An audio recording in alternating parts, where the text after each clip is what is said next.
En gran cantidad de animes, casi todos vamos a decir, nos encontramos a personajes que parecen de forma u otra ser unos de gran importancia durante algún momento u otro de su serie, pero estos personajes de un momento a otro son completamente dejados de lado, como si el autor se hubiera olvidado de ellos completamente. Sin ir más lejos, Lunch, Raditz o incluso Cell, a quien no veo sentido su desaparición, son algunos de los ejemplos. Pongo personajes de Dragon Ball porque es el manga que más fresco llevo, lo leí hace poco y otras obras como One Piece o Naruto no las terminé. Y es que digo que no veo sentido a la desaparición de Cell porque cuando hablamos de villanos en Dragon Ball, casi todos tienen algún papel tras su derrota o en algunos casos incluso después de su muerte. Androides se vuelven buenos, Majin Buu reencarna en Vegeta, se vuelve bueno, pero lo cierto es que Cell realmente quedó en nada. A este no se le dio un papel posterior a su derrota, más allá de el Cell Max, que poco tiene de Cell, solo existió por meter fanservice a la película, queréis admitirlo o no. Eso no es el Cell perfecto que todos añorábamos, simplemente es un Cell en su segunda fase que no tiene ni siquiera la capacidad de hablar y que fue derrotado por Gohan con un rage similar al de su batalla con Cell, una maldita batalla hecha por y para el fanservice, que lo diría. Aunque en verdad para esta ocasión debemos dejar de lado a Dragon Ball, ya que para este tema lo dejaré como un vídeo aparte dedicado enteramente a Raditz. En este caso quiero hablar de Ikkaku Madarame. Lo cierto es que Bleach tiene decenas de personajes memorables que tienen sus momentos en algunos arcos, y aunque el vídeo se titule como El olvido de Ikkaku o algo así, todavía no lo he decidido a la hora de grabar este vídeo, él también tuvo su momento estrella cuando se enfrentó a los Arrancar. Era un personaje con un potencial gigante. De hecho, fue el primer Shinigami con el que Ichigo se enfrentó que poseía un poder similar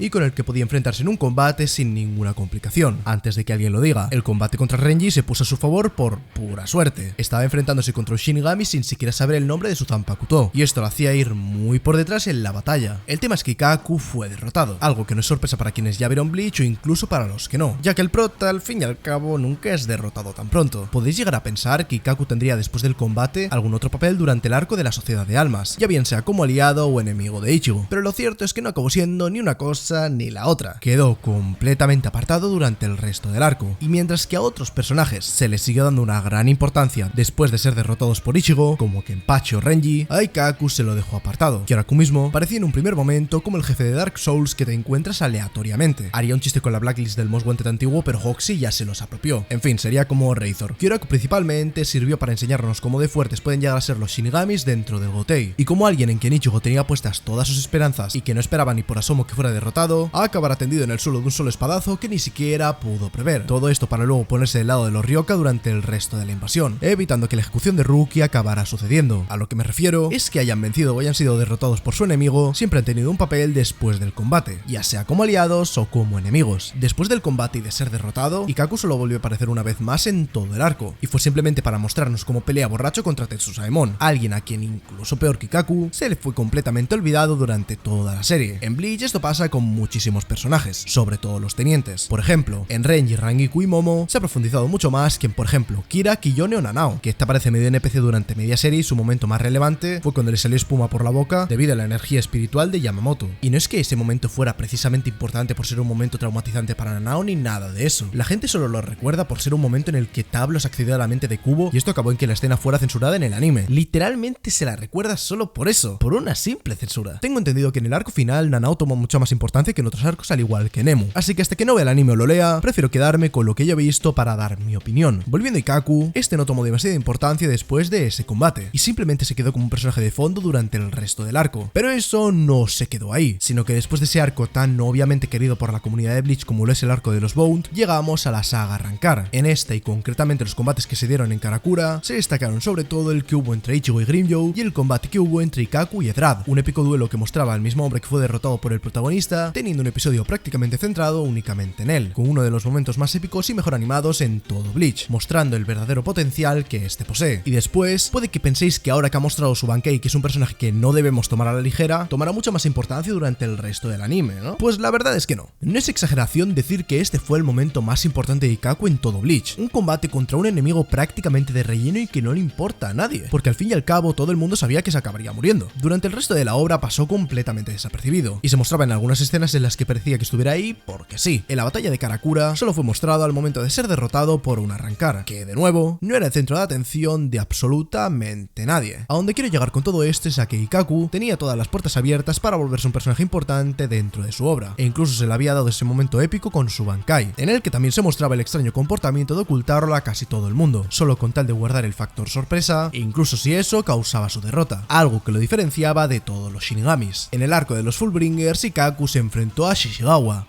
Joder, es que nunca me sale el nombre. Shishigawa. Tremendo culiao. Pero el combate, como bien es obvio, tampoco fue la gran cosa. Simplemente se sabe que existe y ya. El combate entre Ichigo y Ginjo fue el único que importó en la recta final de dicho arco. Ya la guerra sangrienta tuvo el mismo protagonismo, incluso menos que en anteriores arcos. Y lo más importante que hizo fue el enfrentamiento contra el Femboy en el segundo asalto de los Quincy's. Y Kaku, en mi opinión, si tú tienes otra distinta es totalmente respetable, es un personaje muy desaprovechado. Ya lo he dicho hace un momento y lo repito. No es que me haya quedado sin idea siquiera meter relleno hasta los 8 minutos ni nada de eso. ¿Cómo voy a ser así de cabrón? Dejaron ese momento como algo muy importante y que incluso parecía que a partir de ese momento Ikkaku iba a empezar a ser relevante, pero nada más lejos de la realidad. Ese fue el momento donde Ikkaku prácticamente desapareció de su obra. Pasó de ser un personaje que casi siempre estaba con su grupo de secundarios como Toshiro, Rangiku, Yumichika e incluso Renji, a desaparecer por completo cuando llegó el arco en Hueco Mundo. Tampoco quiero decir con esto que el foco de atención deba centrarse completamente en Ikkaku en todo momento, pero joder, hay personajes con las mismas o incluso menos apariciones que él y son mucho más importantes. Hinamori no tiene ni combates memorables y es 1000 veces más reconocida por el fandom. Incluso hay un momento en la guerra sangrienta que me toca bastante la moral, y es cuando se lleva el combate entre Unohana y Kenpachi. Los tenientes de cada unidad son informados de este combate, y vemos sus reacciones, pero de Ikkaku no vemos absolutamente nada. Entiendo que para Kenpachi Yachiro fuera una persona más importante que el calvo mamón, pero joder, el tipo ha repetido 1000 y un veces que siempre será un hombre leal hacia su capitán. Simplemente quiere luchar codo con Kenpachi hasta morir. Al menos debería tenerse en cuenta incluso si viéramos una imagen de Yachiro hablando de Ikkaku durante la batalla. Algo así. La primera vez que lo vimos después de ese combate no habla en lo absoluto de lo sucedido, seguramente por desconocer de él. Ikkaku sí ha sido un personaje muy desaprovechado. Pudieron haberlo metido en muchos más momentos y haber hecho que fuera un personaje mucho más profundo, y que no fuera simplemente un alivio cómico en ciertos momentos. Por lo que con todo dicho, ese es el vídeo. Si os ha gustado, dar like, suscribiros, seguirme en Twitter y en Instagram, sobre todo en Twitter, y nos veremos en un próximo vídeo. ¡Adiós!